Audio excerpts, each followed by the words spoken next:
તો ઓલા અને Uber cab કંપનીને કેન્દ્ર સરકાર દ્વારા નોટિસ ફટકારવામાં આવી છે। કેબ કંપની મોબાઈલની બ્રાન્ડના આધારે ભાવ વસૂલતાને નોટિસ આપવામાં આવી છે।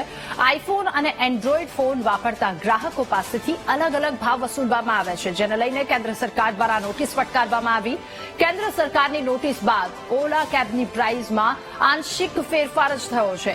ઓલા અને ઉબેર કેબમાં હજુ પણ ભાડાને લઈને અસમંજસની સ્થિતિ છે, ત્યારે એન્ડ્રોઈડ ફોન વાપરતા ગ્રાહકો પાસેથી પણ અલગ અલગ ભાડું લેવામાં આવે છે। એન્ડ્રોઈડ મોબાઈલમાં પણ મોડેલ પ્રમાણે કેબ કંપનીઓ ભાવ વસૂલતા હોવાની શક્યતા વ્યક્ત કરાઈ છે। વીટીવીએ રિયાલિટી ચેક કરતા એક જ જગ્યાનું ભાડું અલગ અલગ જોવા મળ્યું। બે એન્ડ્રોઈડ ફોન વચ્ચેના કમ્પેરિઝનમાં પણ અલગ અલગ ભાવ દેખાયા છે। વધુ માહિતી મેળવીશું। સંવાદદાતા અપૂર્વ આપણી સાથે ફોન લાઈન પર જોડાયા છે। અપૂર્વ, એન્ડ્રોઈડ ફોન, આઈફોન અલગ અલગ ભાડા વસૂલવામાં આવતા હતા ઓલા ઉબેર દ્વારા। કેન્દ્ર સરકારે જોકે નોટિસ પણ ફટકારી છે।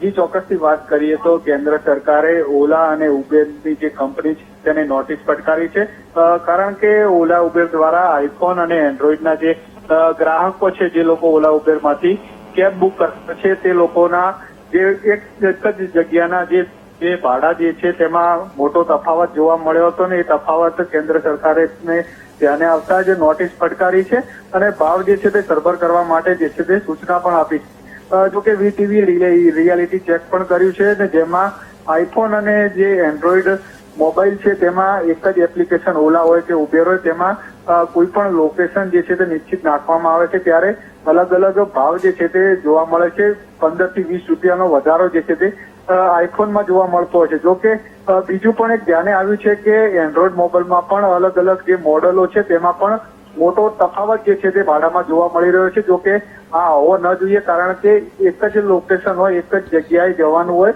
ત્યારે મોટો તફાવત યોગ્ય ન હોય, કારણ કે અત્યારના સમયમાં મોટાભાગના લોકો જે છે તે મેગા સિટીમાં વ્યવસાય માટે આવતા હોય છે, તે મોટા ભાગે ઓલા અને ઉબેરનો ઉપયોગ કરતા હોય છે, કારણ કે બીજી કોઈ વ્યવસ્થા શક્ય ન હોવાના કારણે મોટાભાગના લોકો ઓલા ઉબેરનો ઉપયોગ કરતા હોય છે ને તેમાં પણ હવે આઈફોનની ડિમાન્ડ જેમ ધીમે ધીમે વધી રહી છે તેમ લોકો આઈફોનનો ઉપયોગ કરતા પણ વધુ થયા છે અને જો તેમના પાસેથી જ આ રીતે મોટી રકમ જે છે તે વસૂલવામાં આવે તો તે યોગ્ય ન ગણાય। જો કે ગ્રાહકો પણ કહી રહ્યા છે કે તેમના ધ્યાને પણ આ રીતનો તફાવત જે છે તે આવ્યો છે અને તે લોકો પણ માંગ કરી રહ્યા છે કે જે એન્ડ્રોઈડ કે આઈફોન હોય, પરંતુ જો એક જ જગ્યાએ જવાનું હોય તો ભાવ જે છે તે સરખા બંને કંપનીઓ દ્વારા કરવામાં આવે, કરીને કોઈ નુકસાન ન થાય અને તેના ગંતવ્ય સ્થાન પર જઈ શકે।